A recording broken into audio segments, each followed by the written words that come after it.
This is CGTN, China Global Television Network.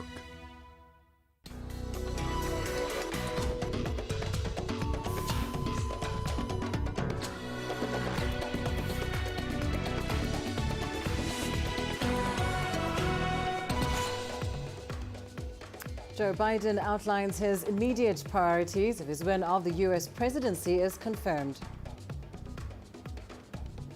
Ethiopia says it's registered a number of victories amid growing concerns of a full-blown conflict in the Tigray region. And we look at a new innovation that can make COVID-19 tests much more comfortable and super fast. Hello and a warm welcome to Africa Live on CGTN. I'm Lindy Mtongana in Nairobi. Also ahead this hour. Solutions to help fight COVID-19 is the focus of our continuing coverage of China's International Import Expo. And concerns mount after a record number of African migrants land on Spain's Canary Islands. We start the hour in the United States. Congratulations from all over the world continue pouring in for Joe Biden and Kamala Harris. The prime ministers of Ireland, Greece, Italy and Spain tweeted their wishes to strengthen ties with the U.S. under Biden's leadership. Saudi Arabia's king and his son, the Crown Prince, also sent their congratulations.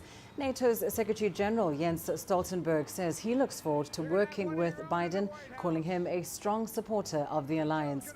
Biden continues preparing for his transition into the White House. He's unveiled his priorities, including containing COVID-19 and reversing some of Trump's moves. Well, many across Europe hope this could be an opportunity to reset the European Union's relationship with Washington. Tony Waterman reports from Brussels. The Sunday morning papers said it all. An American hope, declared France's Libération. Biden turns the Trump page from another. Sleepy Joe wakes up America from the UK's Sunday Times. The relief of a Joe Biden victory is palpable in Europe. He's gonna bring back the dignity to the U.S. government and a better democracy. It's a relief. It's not really about Biden being elected, but that Trump hasn't been elected. It seems to me that globally for humanity it will be a better president than Trump. Words of congratulations crash like a wave across Twitter. Germany's economy minister, Peter Altmaier, said Biden's election sparked enormous relief, hope, and joy across the globe.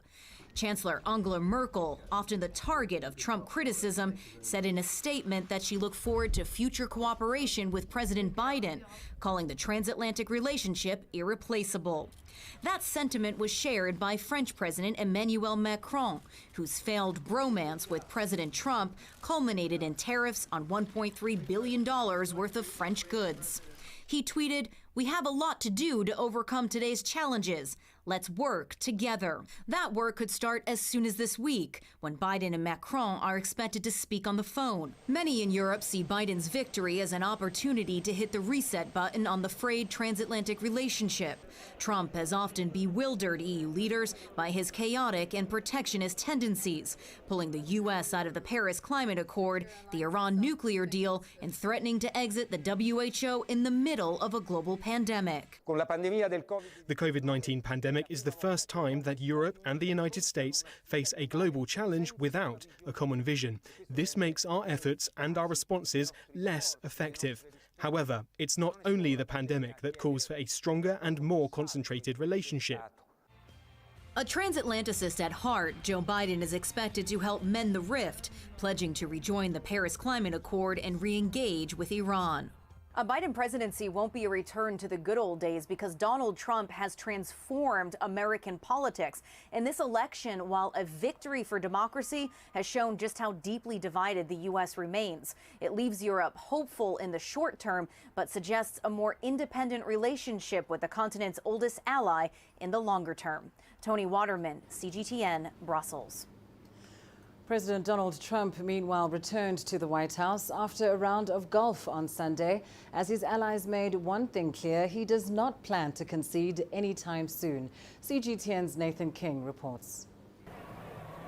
Outside the White House walls, a sort of party atmosphere and a beautiful fall day here in Washington. Inside, I can tell you, very different, very quiet. The president spent a second day at his golf course.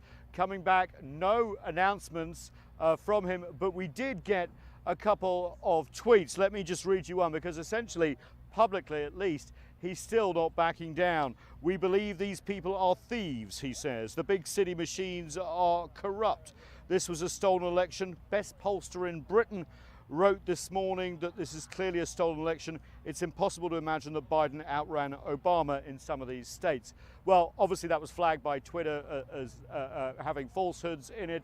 Remember, also, the president himself got more votes than any other Republican because it was a big turnout election indeed. And more what we're seeing is the Republican establishment, at least privately, pushing Donald Trump to concede. And I can tell you, with conversations with White House officials, we do understand that members of his inner circle, including family members who work for him as well, are starting to suggest a concession might be coming. But Mitt Romney, speaking to CNN, who is a Republican senator and no friend of the sitting president, says it's just not in his personality to quit while he thinks he has a chance. You're not going to change the nature of President Trump in these last days, apparently, of his presidency. He is who he is, and he has a relatively relaxed relationship with the truth, and so he's going to keep on fighting until the very end. But I'm convinced that once all remedies have been exhausted, if those are exhausted in a way that's not favorable to him, he will accept the inevitable. But don't expect him to go quietly in the night. That's not how he operates. Nathan King, CGTN, Washington.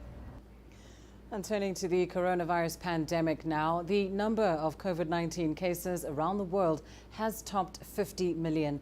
More than 1.2 million people have died. Latest numbers from Johns Hopkins University show the United States is the hardest hit. Total infections there are now approaching 10 million. India ranks second with more than 8.5 million cases, followed by Brazil with more than 5.6 million. Now, getting a COVID-19 test could soon be as easy as breathing into a tube. A startup in Singapore has developed a new screening tool that can analyze people's breath to determine whether or not they're infected. The company hopes to get approval for commercialization by early next year. CGTN's Mirolu has more. A Singapore startup has developed a test which can detect COVID-19 by analyzing a person's breath, and it only takes a minute to give the result. The test has been developed by Britonics, a spin-off company of the National University of Singapore, and they claim that it can even detect early-stage or asymptomatic cases. If your body has certain disease, some biochemical pathway will change, and that will be reflected in the concentration of the breath molecules. For COVID-19, you have infection in your lung, and that will change the metabolism pathway. So some concentration of the molecule will change. Unlike the PCR test, which is being used globally for COVID-19 diagnosis, the breath test is painless, non-invasive, and less time-consuming. A person is asked to exhale into a disposable tube. A mass spectrometer breaks down the breath into different molecules, which are analyzed by a computer to check for COVID-19 markers.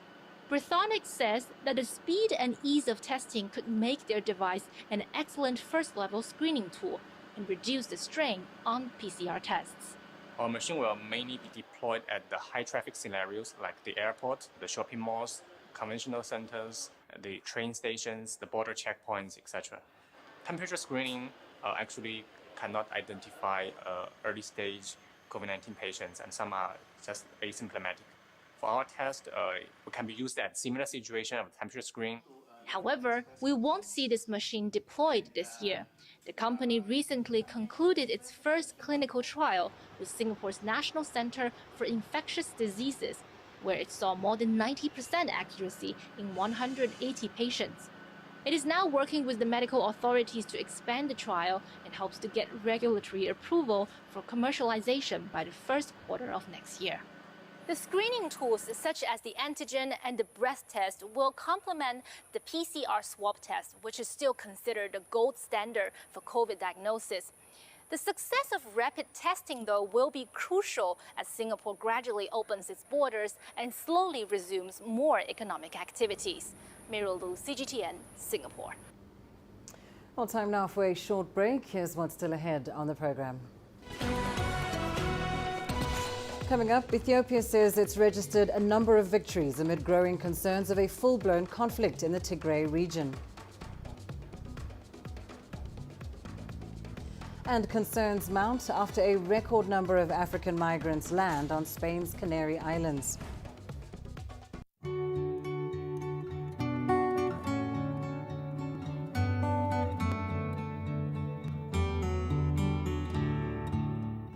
My name is Sylvia Dhiambo and I'm a reporter from Kibera, the biggest slum in Africa.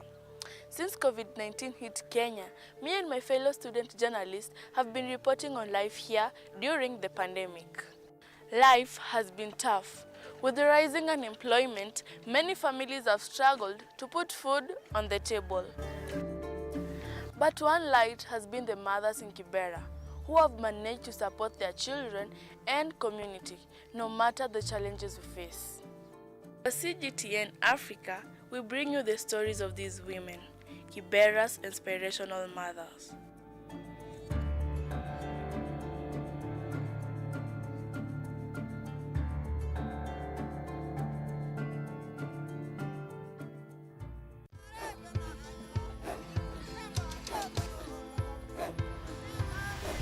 Africa is a continent of diversity, with varied climates and enchanting geography, and a people so distinct, but with a shared enduring spirit. We are at the heart of the continent to bring you the untold stories. Let's have a look. We celebrate Africa as it shapes its own destiny. Tunis, Syria, Juba, Ethiopia, Tanzania. Africa Live. Find your voice.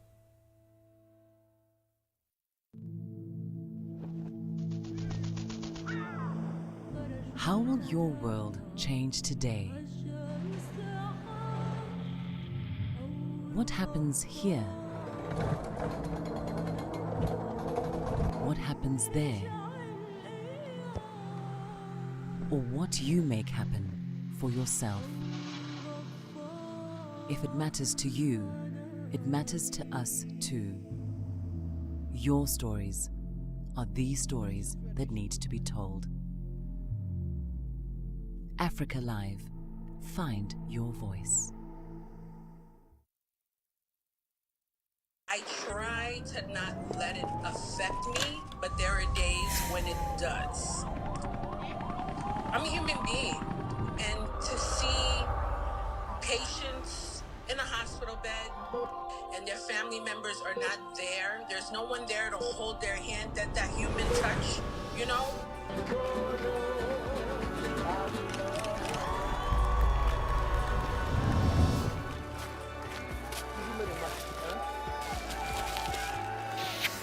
I just hope everyone can remember that the situation is not permanent and that everything will get better eventually.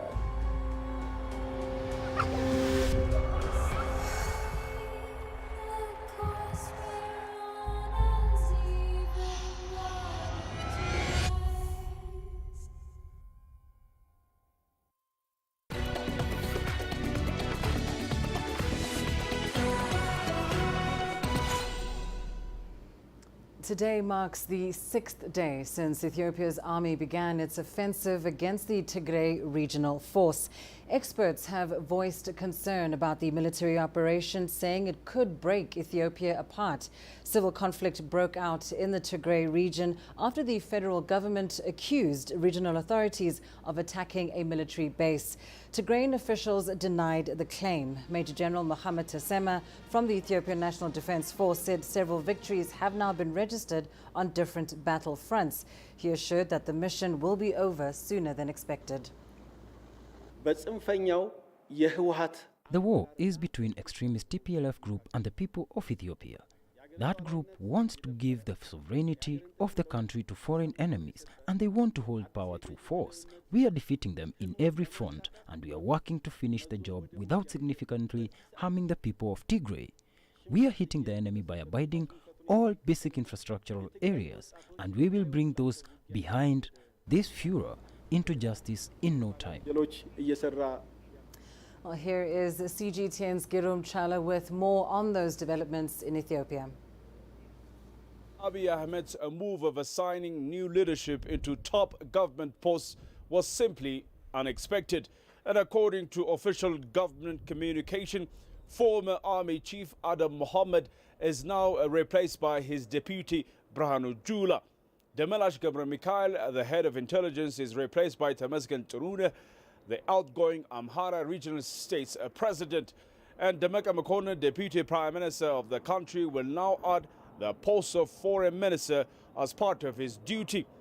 Apart from these major assignments, the prime minister has appointed a new deputy chief of army, new commissioner for the federal police, as well as new press secretary for his office.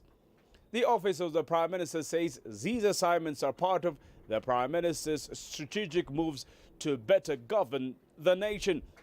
On the other hand, the conflict in the north has continued between the nation's army and the Tigray regional state's special forces. Sources say new airstrikes and aggressive offensives were being undertaken on Sunday by defense forces. Power and communication networks remain largely cut off in Tigray, making it hard to access information from the region. Grumjala CGTN, Addis Ababa, Ethiopia. Well, let's go live now to Addis Ababa, where CGTN correspondent Girum Chala is standing by with the very latest on this story. Girum, of course, fears are mounting of an all-out civil war, but it is difficult to establish just how volatile the situation is on the ground. What are you hearing from authorities? Well, Lindy, the war in the north has continued, and it is now the sixth day, as you've said. We are now hearing of different reports of casualties, death of people, soldiers this time around, militia from both sides. And we also hear of heavy fightings continuing and spreading in different parts of the northern part of Ethiopia, Tigray regional state, most seriously. And we also know that the battlefields are continuing to expand from what has been the Amhara and Tigray regional state border to the border of Tigray and Afar, and also the border of Sudan and Tigray at the same time. This is really, really alarming for many people. The UN has already called for peace, but it's not really holding any water at the moment as fightings are continuing. We also have heard from the Ethiopian Defense Force that airstrikes into the most strategic locations of especially the Tigray Special Force has continued. And there are also so many gains made. Because of the communication blackout, Lindy, we are not really hearing official reports from the other side. There is no internet service. Phone calls are not penetrating into that part of the country. But we have heard from Getachew Reda, who is one member of the region's leadership, TPLF. He said that they have hit one of the Defense Force planes while it was undertaking its strikes around Mekelle town. We cannot really verify this from the Defense Forces themselves, but we have heard this one, and they are successfully defending the attack from the Ethiopian Defense Force side. But all in all, what we know so far is that fighting has continued, and the offensive from the Ethiopian Defense Force is really getting stronger and stronger by the day, Lindy. Indeed, and of course we know that the Ethiopian Defense Forces have claimed a few battle victories, but what is the Prime Minister's end game here? And is there a defined timeline of containing the situation in Tigray? Prime Minister Abiy Ahmed, time and again, and while he was addressing the nation, including from his statement from yesterday, he said that this war is something that he never wanted. The country was not really willing to go back to war, especially when it happens inside the country's territories between people of the same country because of a difference that could have been resolved with conversations. He says that they are now in a war to bring back lawfulness to that regional state and also put the federal state into order. He wants to put those people behind this into justice. This time around, it means that the TPLF leadership, the Tigray Regional States Administration at the moment, is blamed for escalating situations and even lootings and beginning this war itself. So the Prime Minister is adamant to the fact that he wants to finish the war as soon as possible, as he promised, and also bring those people behind this escalating situation, taking young people to war into justice. The other side also claims the same thing almost, calling this war unjust and unconstitutional. Debretsion Mikhail, by the way, the president of that regional state, is calling for negotiations. If this is going to, again, be successful or not is going to be seen in the near future. But Ethiopia's defense force, the end game is what they want to believe is, what they believe in is, the end game is to finish the job with minimum casualties, minimum damage of properties, but then again, bringing lawfulness and constitutionality back to the Tigray regional state, Lindy. Kirum Chala, thank you so much, as always, joining us there live from Addis Ababa in Ethiopia. Now, French Foreign Minister Jean-Yves Le Drian has met the Grand Imam of Al-Azhar, considered Egypt's top religious authority. The meeting was on the back of anti-French protests in many majority Muslim countries. It aimed to reaffirm France's respect for religion and find ways to battle extremism. Here's Adel Al-Makhraoui with more. This is the sixth encounter between Al-Azhar's Grand Imam Ahmed Al-Tayyib and French Foreign Minister Jean-Yves Le Drian. It's also probably the coldest welcome for the French minister by one of the biggest Islamic institutions in the Sunni Muslim world. After their meeting, the Grand Imam refused to address the media with Le Drian. We have a deep respect for Islamic principle, which is the highest respect for Islam. Muslims are part of our society in France. We are confronted by terrorism threat, fanaticism on our soil and elsewhere. This is a common battle. There is Islam on one side and extremism on the other. Al-Azhar announced that the meeting produced a framework through which it can introduce its teachings of Islam to Europe. There will be cooperation between Al-Azhar and Europe, France specifically, to spread the moderate Islamic teachings to face terrorism and every ideology that is extreme or violent. This agreement has been accepted by France and it should be implemented soon. Al-Tayyib and Le Drian met in Cairo after Al-Azhar severely criticized France over cartoons of Prophet Muhammad. Islam considers any depiction of the Prophet as blasphemous. In a written statement, the Grand Imam refused to consider offending Islam or any religion as part of freedom of expression. He also stressed that terrorism should never be described as Islamic. Jean-Yves Le Drian comes to Cairo to assure Egyptian officials and the Grand Imam of Al-Azhar that France respects the religion. But with the Prophet Muhammad cartoons, which most people here resent, becoming repetitive, he may need more than words to convince them. Adel Al-Makhraoui, CGTN, Cairo. To Spain now, and the mayor of the municipality of Morgan has expressed concern about the influx of migrants into the Canary Islands. Emergency services report over 1,600 African migrants landed on the islands in a record 2 days, a rate last seen a decade ago. CGTN's Joy Kiruki has more. They arrived on barely seaworthy crafts. African migrants willing to risk their lives in search of better futures. On Sunday alone, more than 1,000 of them arrived on the Spanish islands of Gran Canaria, Tenerife and El Hierro. Rescue vessels have been helping migrants to safety. Right now, we have 1,477 people here on the dock. And really, the two Salvamar teams are out. They have also located, it seems to be a canoe and several other vessels. So the situation is quite, let's say, strong on the issue of the arrival of immigrants now. Now what we understand is that on top of the salvage, Mankalinen has 88 people on board and is going for more. We don't know if it's the 4th or 5th or 3rd, But what we've been told is that they have 88 people on board and they're going for more. A situation the mayor of the municipality of Morgan has described as dire. This situation is totally overwhelming for the sincere reason that it is something new for us, and we have been with this camp of shame since the 20th of August this year, and this has been prolonged in time precisely because of the lack of response from the government of Spain. The island chain lies 100 kilometers off the coast of North Africa. According to Spanish Interior Ministry data, over 11,000 illegal immigrants have crossed to the Canary Islands since January. This is 7 times the number recorded during the same period in 2019. A surge in arrivals is linked to border control agreements between the European Union and Libya, Morocco and Turkey.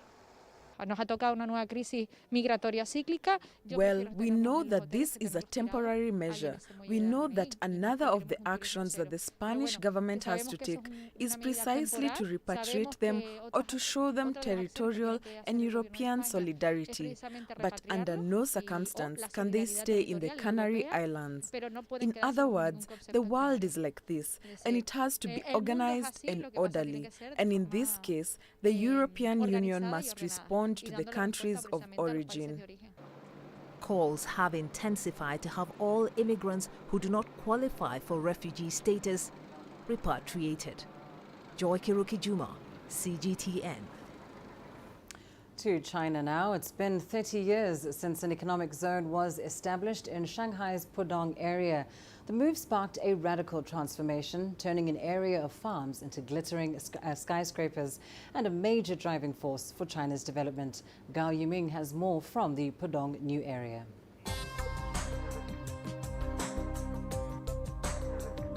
Pudong, named after the east bank of the Huangpu River, rests at the intersection of China's coastal belt and the Yangtze River estuary. It's backed by the Yangtze River Delta urban megalopolis and faces the boundless Pacific. The region is known for hosting multiple pioneering centers in Shanghai, including the glitzy financial sub-district of Lujiazui, which boasts more foreign-funded financial institutions than most other Chinese cities. Zhangjiang is dedicated to Pudong's efforts to build up into a sci-tech innovation center, with the establishment of its high-tech park in 1992. And Waigaoqiao is home to China's first ever free trade zone. It's tested up to 100 pilot policies. Many of them, including the negative list mechanism for foreign investment, have been promoted nationwide. With a population of 5.5 million, Pudong is often regarded as a symbol of China's reform and opening up, and the epitome of Shanghai's modernization. On this small patch of land covering just 1/8,000th of China, Pudong created 1/80th of the country's GDP last year. It topped $190 billion, and its per capita GDP stood at around $33,000, also a leading figure nationwide. The supportive environment also increased Pudong's appeal for international investors. Over the past 30 years, it's attracted foreign investment of almost $103 billion. In 2019, it contributed to 1/15 of China's total import and export trade volumes. With all these high-profile achievements, Pudong is expected to make greater strides in the near future, as the region continues to lead China's high-quality development. Gao Yiming, CGTN. City leaders say they've also been trying to improve the quality of life in Shanghai as they look to attract and keep talent. CGTN's Liu Jiaxin looks at how they're trying to achieve this. A library on the doorstep, a riverside stroll just around the corner, and a kindergarten and nursing home across the street. This is the town of Zhoupu in Shanghai's Pudong new area. A few years ago, many people couldn't have imagined the changes now around them. It's good to get some exercise in the morning. A lot of us come out dancing, boxing and jogging.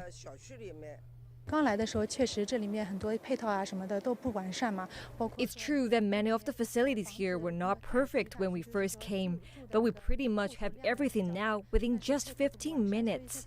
Communities with public facilities close by, like Zhoupu, aren't alone in Pudong new area.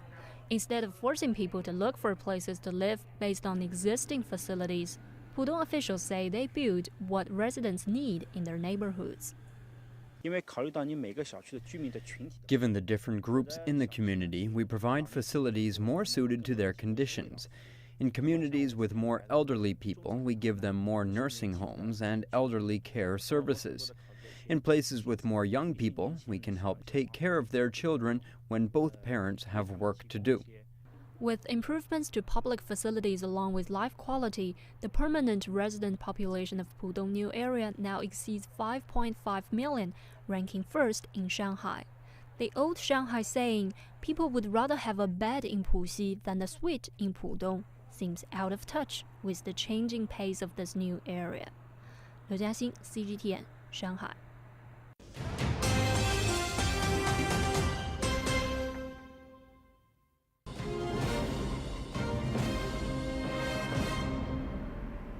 Recapping your top stories this hour, congratulations from all over the world continue pouring in for Joe Biden and Kamala Harris. Biden, meanwhile, is preparing for his transition into the White House. He's unveiled his priorities, including containing COVID-19 and reversing some of Trump's moves. The number of COVID-19 cases around the world has topped 50 million. More than 1.2 million people have died. Numbers from Johns Hopkins University show the United States is hardest hit, with total infections there approaching 10 million. India ranks second, with more than 8.5 million cases. And today marks the 6th day since Ethiopia's army began its offensive against the Tigray regional force. Experts have voiced concerns about the military operation, saying it could break Ethiopia apart. Civil conflict broke out in the Tigray region after the federal government accused regional authorities of attacking a military base. Tigrayan officials denied the claim. And coming up in your business news, up next. Really exciting.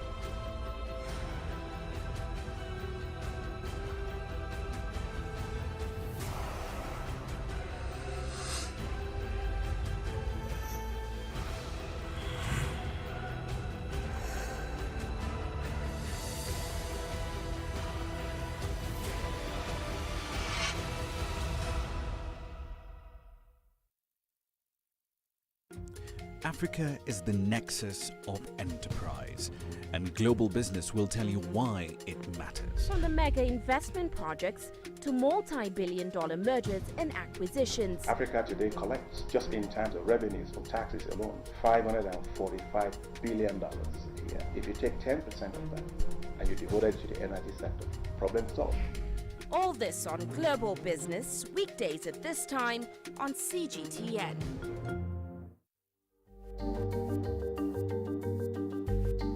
Africa Live. Find your voice.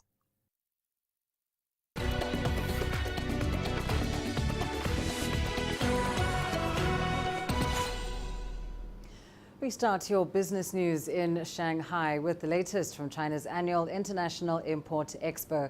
Smart equipment manufacturers have presented their solutions to help fight the coronavirus pandemic. Our reporter Chu Hao shows us some of them.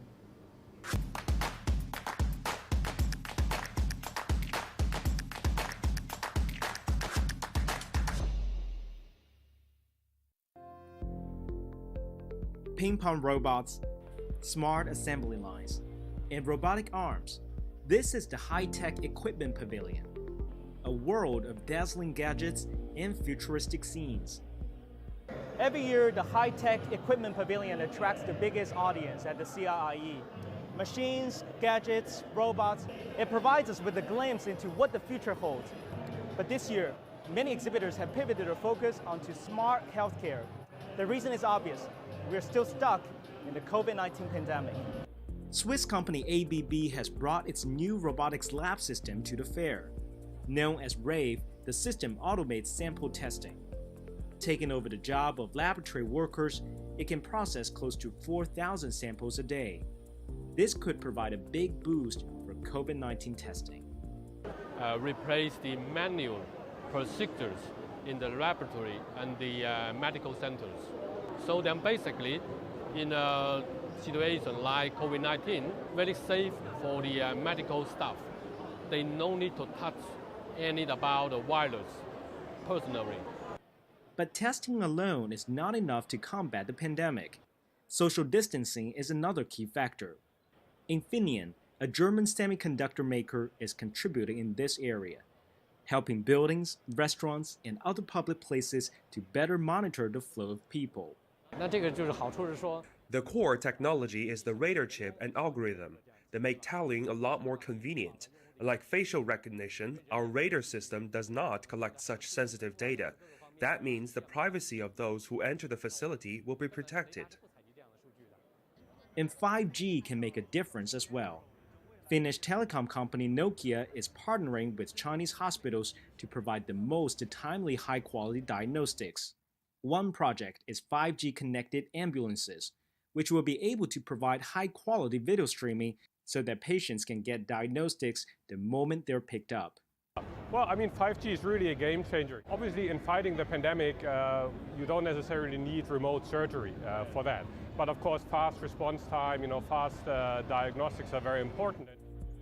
Accuracy, safety, and speed, digital technologies are bringing their advantages into healthcare. As the world is still battling a deadly virus, the exhibitors at the CIIE have shown a variety of possibilities to save lives. Su Huiyao, CGTN, Shanghai. Well, China recently unveiled a development blueprint for the next 5 years. The 14th five-year plan stressed the need for technological innovation. At the expo, our reporter Wu Lei has talked to several foreign diplomats about their thoughts on the event and China's growth strategy. We understand the scale of exhibition from French companies is larger than last year. So why is that? What are the highlights? Well, the main highlight and the augmentation is mainly on food and wine product from France. Last year we were a big success on the exhibition. So we had this year more than 80 French firms which decide to participate. And especially we inaugurate a new booth with Test France, which is a new brand somehow to present all the good products from France, from wine, cheese and other products, other delicacies.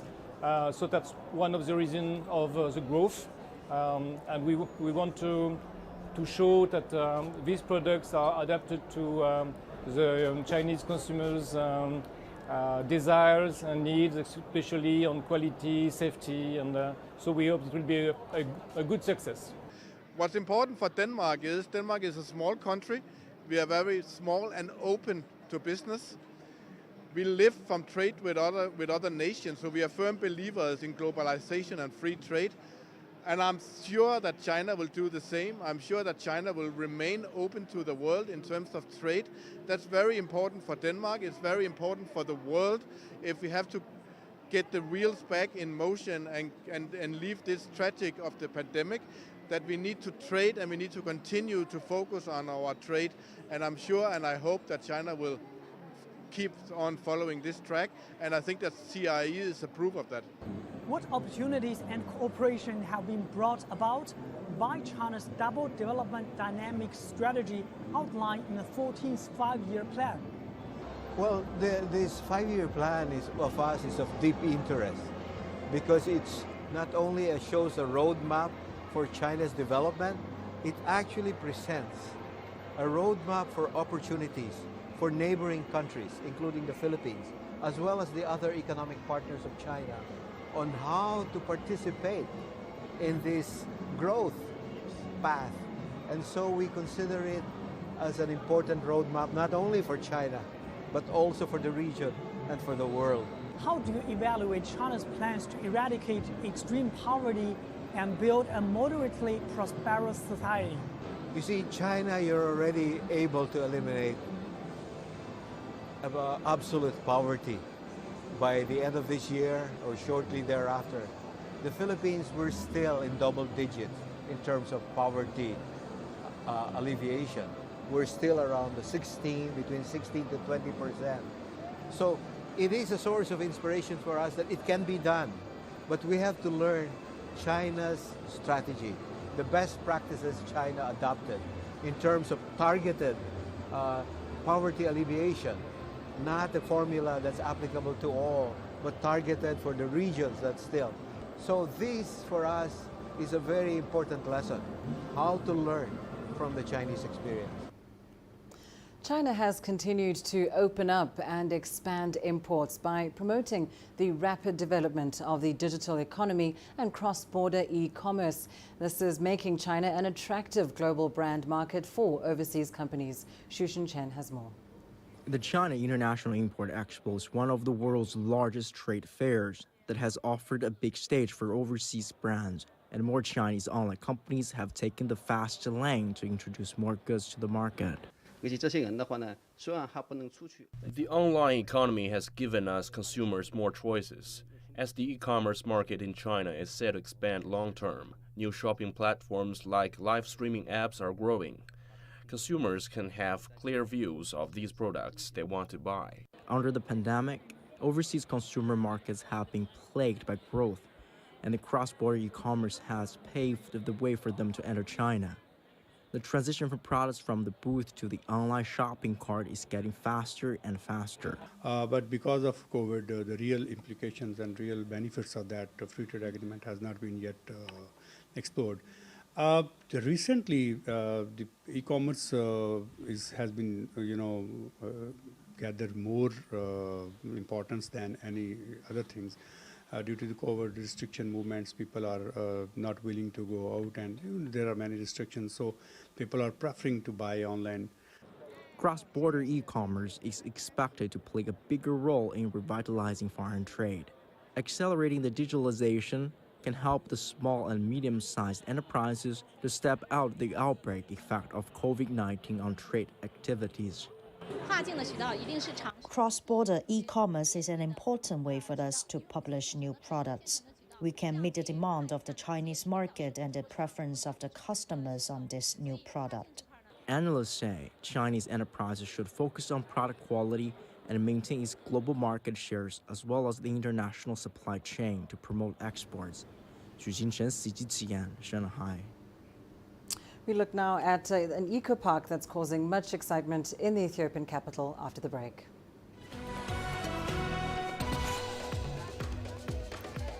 An eco-park in Ethiopia causing a lot of excitement. We'll bring you more on that in just a moment.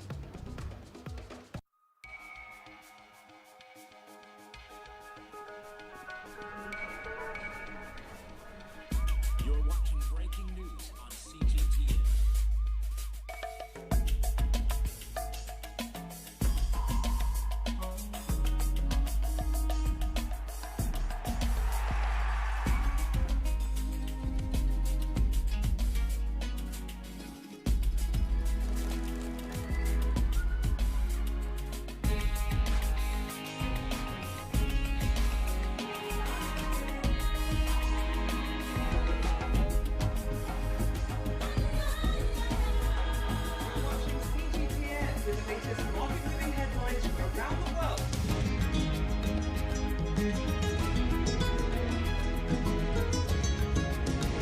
Welcome to the world today on CGTN.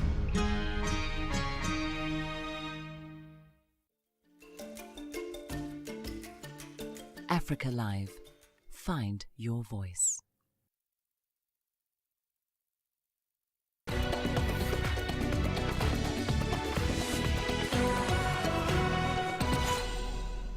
In Ethiopia, a new eco-friendly park located in the Entoto forest just outside of Addis Ababa is set to host the postponed 2020 Great Ethiopian Run in January. CGTN's Coletta Wanjoy brings us more. On the outskirts of Ethiopia's capital, Addis Ababa, lies the Entoto forest. For years, the only people who came here were either women collecting firewood to sell or Ethiopia's legendary long-distance runners to train. Now, the hope is that people from around the world will visit it. That is because the forest is now home to the country's first ever carbon neutral health park.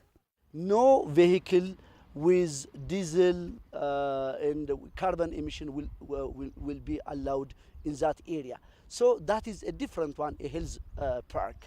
So it's a historical park because Ethiopia is known for its athletes. You see, athletes still now make their exercise, physical exercise in that area. So when we open it, it will be a health park. People go and make physical exercise either by jogging, running, or riding bicycles or riding a horse.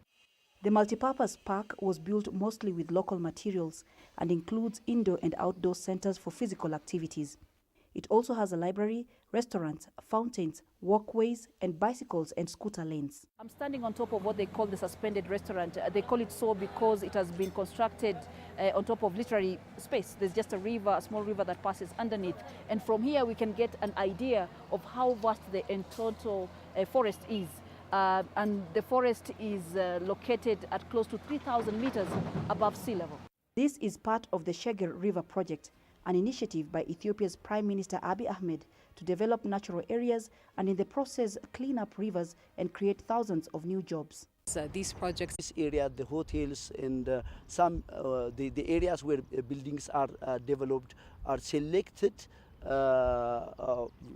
the Entonto Park where there is no or minimum trees are there, you see. So it is done deliberately, just to minimize the damage to the forest. Next month, the Great Ethiopian Run, a company owned by the legendary athlete Haile Gebrselassie, will organize an athletics competition here. The Ethiopian government is hoping that beyond sports, parks like this will boost both tourism and the economy. Kuleto Anjohi, CGTN, in Addis Ababa, Ethiopia. Well, time for a short break. Your sports news up next. Coming up, Tanzania's biggest football derby attracts thousands of fans in the capital, Dar es Salaam.